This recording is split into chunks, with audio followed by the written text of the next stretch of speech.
This is one of those years where being an incumbent isn't quite the advantage it often is. People are extra inclined to be angry at incumbents, snipe at incumbents this year over their record. How do you counter all of that? Well, I think we have a lot of good news at Pima County. We're number 3 in the nation in job growth, so we're growing the economy. We've recovered from the recession, and I think we fought back. The Phoenix politicians brought $32 million back home to taxpayers.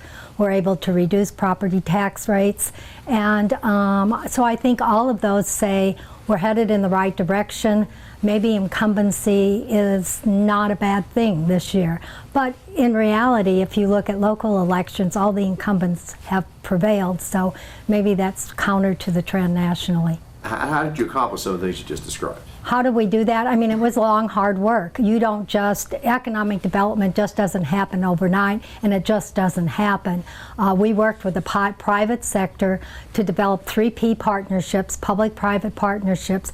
That's what brought us Accelerate, that's what brought us Worldview, that's what brought us Caterpillar, you know, top 50 firm, and we are going to see some more coming. So it takes the public-private partnership, it takes the public part of the public-private partnership, meaning all jurisdictions have to work together, and we're doing that now, and I think the news is nothing but good for Pima County.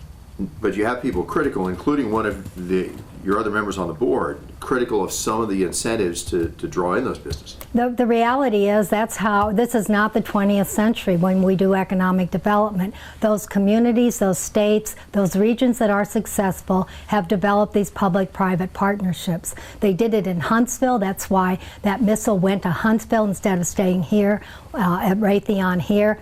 And so we need to come into the 21st century, and that means some incentives. Having said that, I think if government is giving incentives, the taxpayer deserves to know that there will be a return on investment. And I think we, Pima County, have structured our incentives in a way that guarantees the return on investment to taxpayers. So when your opponent says the local economy is weak and attempts to hold you responsible, she doesn't know what she's talking about? Obviously, we all are entitled to our opinions, but I think the facts speak otherwise.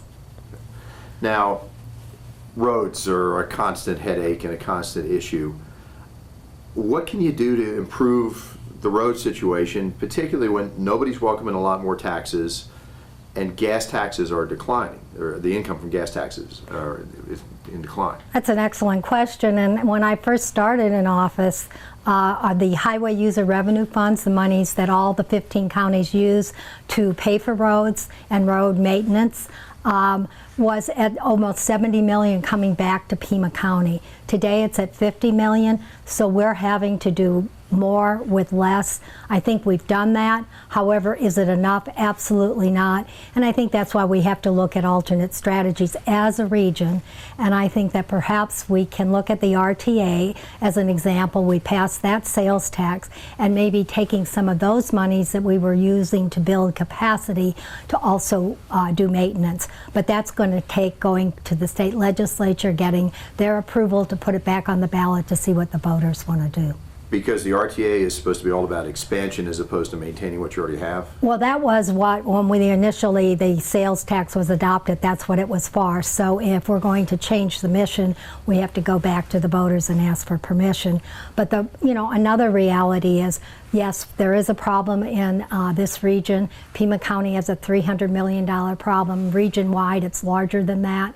But if you look at the state, they have a $1 billion problem, and they've recognized that, which is why they formed a task force to study it. But I don't think we can study it. I think we need to do it before our roads get worse. And so that means getting something on the ballot that will allow us to, in my view, that will allow us to use some of the RTA sales tax dollars for road maintenance. How serious a problem was the legislature diverting money? Was it a big problem or a lesser problem than people believe? I think it's a bigger problem than people really understand. If you look at your property tax bill from Pima County, we collect about $350 million from county residents that we use to maintain our parks, the sheriffs, the courts, the county attorney, among others. But if you look at that, a third of the money, that $350 we collect, goes back up to the state to pay for state programs. We need to bring those dollars back to Pima County to benefit the taxpayers that are actually paying for them, and it shouldn't be going to Phoenix. So that's a real priority. And it's not only us, it's the other 14 counties. We need to keep our tax dollars where they belong, and that's in Pima County. How do you do that with a legislature that seems especially skeptical about Pima County? I think we work hard with the other counties. I am a member of the County Supervisors Association. I was president of that organization a few years ago, and I think all the counties realize that these state cost shifts have got to stop, whether it's sweeping our highway user revenue funds or whether it's just taking our money to pay for state programs. That money is local money and should stay local. When I was asking about tax diversion, I was mainly thinking of the gas tax money getting diverted. Your opponent claims it was really a relatively small percentage. Do you agree with that? Over the period of time, absolutely not. It's not a relatively small percentage, and all those dollars count. In addition, we in Pima County, Maricopa County is the other major urban county. As an unincorporated resident of Pima County, you get about $1 for every $2 that a resident of Maricopa County gets back in terms of her revenue. So we've got a real problem with the funding formula as well. We do not get our fair share. What do you say to people who say when the roads are in bad shape, aren't there other types of spending you should not be doing, like natural land acquisition and so on? Again, understanding the budget, we can't take the money for the bond money and divert it to another purpose. So the way, again, all 15 counties fund roads is through highway user revenue funds. Maricopa County is a little bit ahead of the curve because in addition to the highway user revenue funds, they adopted, I think, well over 10 years ago, an additional half-cent sales tax to pay for road maintenance. So they have extra money coming there. They get extra money because of the distribution formula. So we need to have this conversation region-wide. We need to bring back the dollars to Pima County and we need to spend them here. But again, diverting money from other sources is a little difficult because these are fund balances that are marked for specific purposes. So it's not that easy to divert funds.